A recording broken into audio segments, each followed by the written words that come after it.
A lot of content creators can relate to this. Y'all know how we record in different places, you know, trying to have different backgrounds and stuff like that. A lot of us record in our cars. You know, a lot of times people might walk past, even if you got tents, they look in the front, they see you, they might wave. Some of them will come up and try to talk to you. And we be in the middle of our video.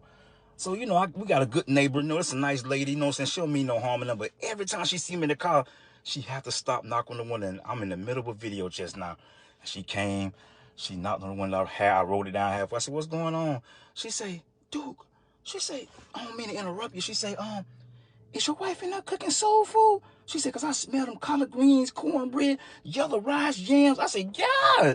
I said, what kind of nose you got? She said, oh, I'm just telling you what I smell. I said, nah, that's crazy. I said, we need to find out who making that. She said, I'm trying to tell you this. She looked up front in our entrance where we coming in our neighborhood. She said, what kind of truck is that? I said, oh, that's the egg roll truck right there. She said, oh my God. She said, I got a taste for some egg rolls too. She said, but I ain't got no extra money. I said, here. I reached in and I gave her $20. I said, you can get your whole meal with them on the egg roll truck. She said, Big Duke, you ain't have to do that. I appreciate you. I said, you good, you good. She said, I might as well, since I thought I was about to have a soul food Sunday. I said, nah, it wasn't no soul food Sunday. I said, all right, nah. She said, all right, she love. I said, definitely ain't no soul food Sunday. Not for you anyway.